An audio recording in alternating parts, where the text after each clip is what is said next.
If you want to manifest better job, better work, better money flow coming into your life, one of the ideas that I want you to play with, marinate with, journal on, and open your awareness to is the idea that work is love made visible. The love that you have in your heart, one of the ways that you can bring it forth is through your work. And there's this really big disconnect in our society in that work is something unpleasant, super hard, that people don't like. And there's an expectation in some people, you hate your job, you hate your work, it's just what you have to do, it is what it is. I'm not negating that this has been reality for many people in the past, but moving forward, you are allowed to select the option of work is love made visible, which also means work is something in one way or another that you love to do, that is related to things of your heart.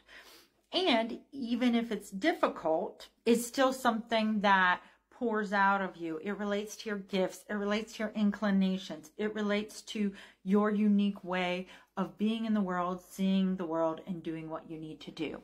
I don't find everything that I do easy about what I do. And I also have, because I'm so aligned with work as love made visible, I have an inability to do things that I hate, even though I don't use that word very often, or that I strongly dislike. They're work actions that I'm not going to engage in. And this is a choice that I've made. There might be some people who would think, well, it's easy for you because, and you could fill in any reason. And you might be right. You might be right. You might say it's easy for you. There are people who, when I read their books or read their blogs or read their whatevers, I think, well, it's easy for you to be a millionaire because X, Y, Z. It's easy for you because people value what you do a lot, or you came from this circumstance, or you have this certain level of privilege. Similarly for me, there are certain levels of privilege that I have. There are certain benefits that I come in with, and yet you still get the option, you still get the opportunity to rise to the challenge with what you're given. Some people don't like the idea of you play the hand that you're given. And I really believe, from my spiritual standpoint that I come in with, that you, to some degree, have an option, have a choice in the matter of how you move forward. This is what co-creation is about. This is what manifesting is about.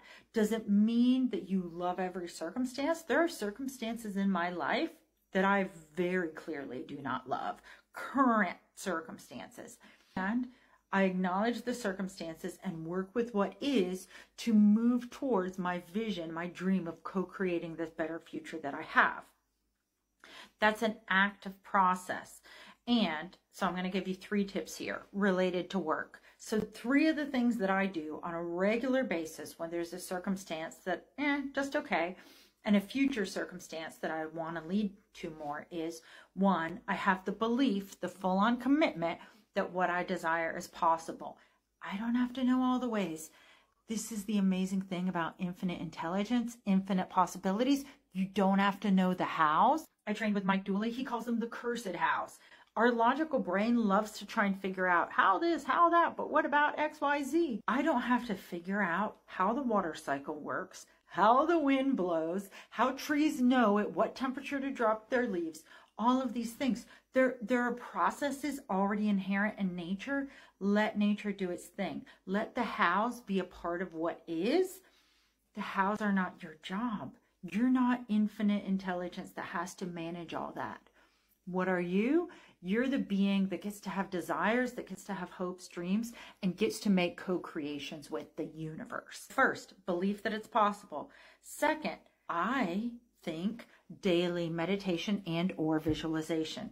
You can do them both at the same time. You can do them both at different times. If you're not into meditation, do some type of reflective practice. Visualization. So you're picturing this future circumstance. So you're picturing this job where, oh my gosh, they love you so much. They pay you so well. Every time you walk in the door, they're like, hallelujah, you're here. They find ways to make the job fit you better. You find ways to make the thing work even better. It just gets better and better. And when it's not a perfect fit, you think, okay, I'm going to put my request into the universe, and the next new job opportunity comes your way. Somebody walks in the door. Hey, did you know about such and such? You really should apply. Hey, I told my boss they need to reach out to you. We want to have you at such and such company. If you have your own business, don't worry. I'll make a separate video for you. This is just for the people who are employed by others. Visualize what it is that you want in your job. Maybe you want a super quiet, super chill, work from home job where nobody interrupts you. You do your work, you're done, you're done. You close your computer at the end of the day and you're good. Let yourself be able to believe and visualize that what you truly wish to create is possible for you. If there are infinite possibilities, if there are infinite stars in the sky, infinite atoms of matter out there, why could it not be that what you dream of is also a potential possibility? It can. If you keep on closing that door, the door will never be a door that you reach for the handle if you consistently believe that it couldn't happen. So believing that happened, start visualizing it. Here's what's going to happen at a real biological, mental, conscious, unconscious level. All of those things happening in this whole mind zone here. When you visualize it every day, you're turning on your reticular activating system so that it can see these instances in your life. You can see connections. Oh, that's connected to what I was just thinking of. Oh, that's connected to this visualization that you're dreaming of. When you turn on, when you visualize, it's like you're pre-planning, you're predicting what is going to happen, and predict, beforehand, diction, words out of your mouth. So you're visualizing what's going to happen before it happens.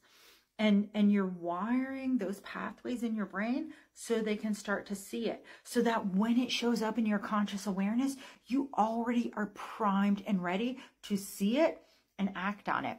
You may have heard that expression that like luck is 90% luck and 10% opportunity. Oh my gosh, I'm totally messing up this quote. The idea that I'm trying to tell you is if your brain is primed, when the opportunity presents itself and you've been visualizing what you want, you're able to see it, you're able to act on it because you've been planning it out.